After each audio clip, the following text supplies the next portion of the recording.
was getting my doctorate, a professor said, if you cannot explain it simply, you don't know it well enough. So, this is the whole point of these videos. AI, it can sound really complicated, but my goal is in less than 10 minutes, go over a tool and help you be able to use it.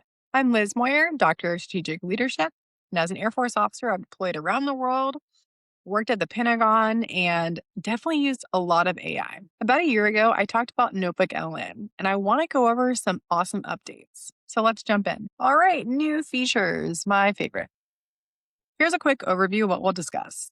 This is, if you're new to NotebookLM, what it is, talk about some potential examples of when you would use it, discuss those new features, and always go back to how do I make sure I can trust and verify this information and use it safely? NotebookLM simply explained. Well, I think about this as an AI that works directly from your sources. If you go on to ChatGPT, yes, you can upload a source and it will answer questions, but it also will pull from two other locations, which is the internet and then data it's been trained on.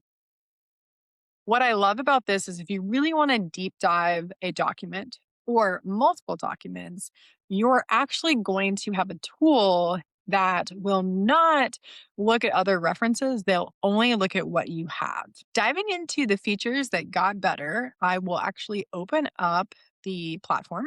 I'm going to show you the free version. Of course, you do get more capability and capacity when you pay the advanced one, and that is really with any type of AI tool. So I have logged into NotebookLM and just it's kind of cool when you think about it. It is these digital notebooks that you create and you upload different resources into it. Now, I will click on create a new notebook and ultimately, there are a lot of different ways that you can upload files. If you've got something on your computer, you can go ahead and drop that in there. And you see the different types. You've got PDF, docs, you've got websites, things from your drive. So, as I'm going through these new features, what I will do is give you an example of how you can use these new features. NotebookLM, of course, you can put up to 50 documents in or sources in there. But what if you just want to start with one? You're saying, hey, I'm going to go simple. And think about you sit there and you want to have better meetings. Maybe this is better meetings at work, better meetings at home, trying to manage all of the chaos. Well, you would click on a website. And I actually, in my free AI course, which is located on my YouTube channel at Dr. Liz Moyer, there's a whole playlist for that. There's one that I talk about meetings, and I will insert that in there. And within a couple of seconds, to be honest, it has read the transcript and has an understanding of this source. So, new resources are going to be on the right hand side. If you see beta, that means it's new. And one is that it will generate slides based on the content. In this case, the YouTube video that I uploaded, which talked about meetings, has slides, but it's kind of cool to see a different take on it. So I'm going to go ahead and click on that. And when I click on it, it'll say, do you want a detailed deck or do you want presenter slides? Pretty neat. And you can see how this might apply to you've written a paper and now you want to present it. Like a talking paper to your boss about, hey, how could we run meetings better? And now here you go. You've got this AI partner that's helping you. You see just the different options. And I'm just going to leave it. I like that it's a detailed deck. It's in English, default length. And then I've got this prompt that's already in there. We'll press generate and let that go from there. Now, another cool new beta is the infographic. And we say that a picture can say 1,000 words. So in this case, if you're trying to sit there and go in one picture, what does this video represent? This is where you can use this tool. Now, your options, you've got landscape, portrait, these different types of visual styles, pretty fun to move around with. And then level of detail along with any other details you want to give your AI partner. I would like the concept of instructional. I'm going to go concise. we're going to do portrait and say, let's make this a military theme and then generate.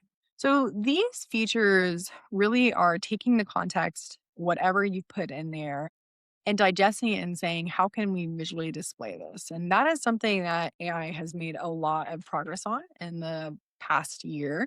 It used to be if you want to generate an image, the person would have maybe six fingers and all of these weird isms of it. It's not perfect, but we're moving in the right direction. Next, and this was not in the first video that I created, is the mind map.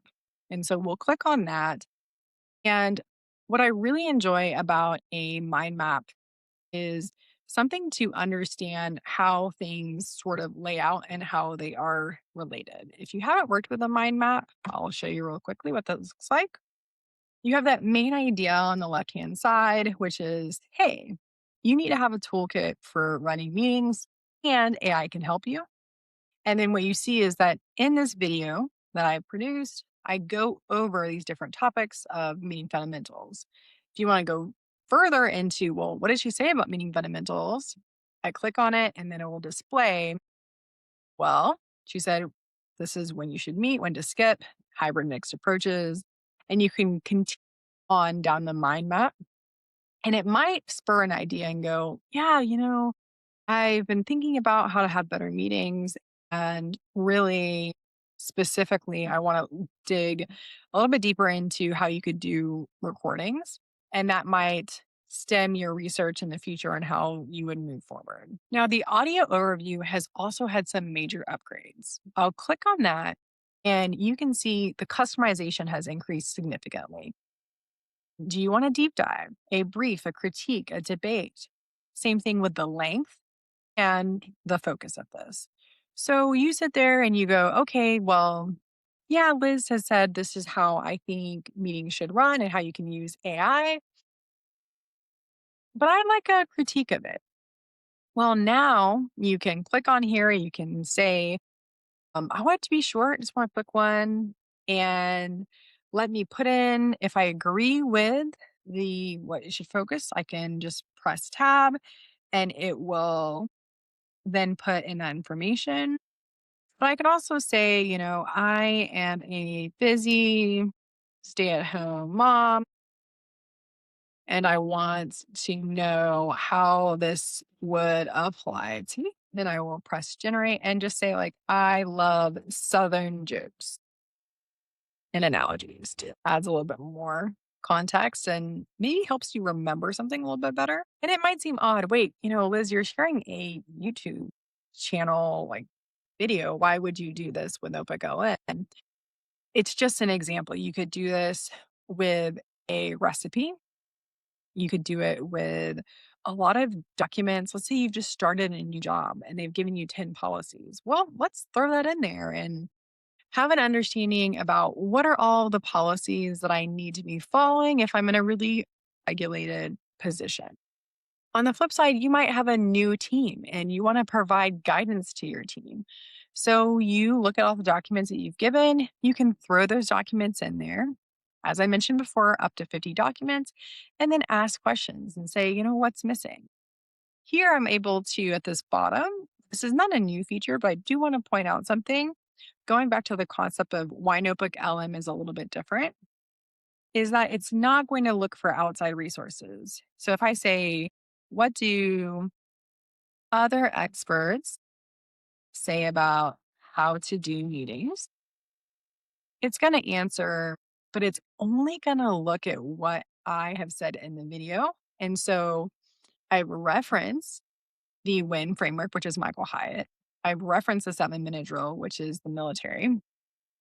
However, it didn't go out and say, there is another organization that does X on how to do meetings. That's only going to go into what I've given it. And if I click on it, these citations will come up and say, this is where I'm mentioning it. So the last new update to Notebook LM is the deep research on the left-hand side. There is fast research and there's also deep research. So I can click on here and say, now I want to reach out. Now I want to see if there's other resources out there on meetings. So, what other resources are out there on meetings? And then you can see I can click on the web, I can look in my drive. So maybe I've got a database I want to have it pull from, but in that case, I'll do the web and we will let that spin and go from there. Now, a little bit of show and tell. Remember, I talked about the beta infographic. It took a while to generate, but you can see here's the results. And it's taken essentially what I talk about in my video and made it into an infographic is, hey, what's the objective? Use your program, whether you want to use the WIN framework or the 7-minute drill to run your meeting. Make sure you use AI. Make sure everyone knows their role in the meeting and then do a debrief. So if you don't have time to watch this YouTube video, you could hang this up and go, okay, this is what I need to do for meetings. Or maybe you watched it and you want a quick reminder. This infographic can be very helpful. We also talked about the beta slide deck. So here is what it generated. This is actually kind of fun for me because whenever I do slides, I have been using the AI tool called Gamma. But as NotebookLM has improved, it's kind of cool to see, okay, let me compare and see what did my Gamma slides say for overload and why meetings can be very difficult. And then what did NotebookLM say? And I kind of like enjoy it. It's sort of fun to see the difference, see the flow charts, and just sort of see what are different ways that people digest information.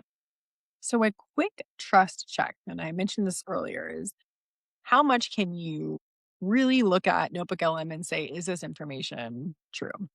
Well, you never, ever, ever want to use AI and take the output without reviewing it before you send it to someone else and use it. That's just rule number one. It's always going to be an intern. Number two is check the citations. I have never seen it hallucinate, but it doesn't mean it cannot do so. And so you want to do that spot check. And number three is just kind of do the sanity test. You can look at it or have someone else and say, does that actually make sense?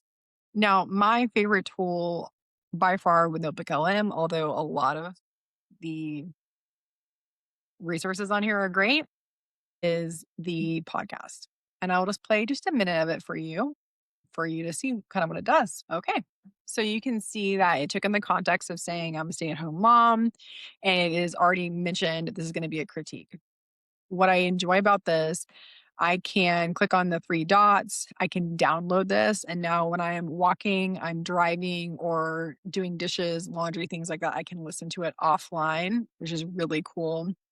And I would say, yeah, probably wouldn't use this for a YouTube video, but something like a document or, when a boss says, "Hey, this is something that I want you to review," you can put that in there and listen to it. And I'm not saying you don't have to still read the document, but you have a much better frame of reference moving forward. So, bottom line, any type of AI tool is always going to change and evolve.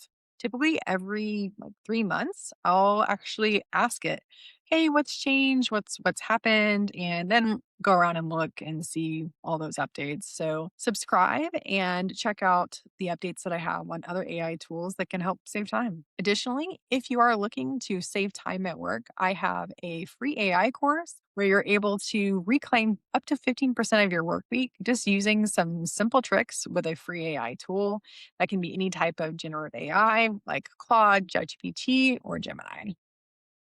Until next time.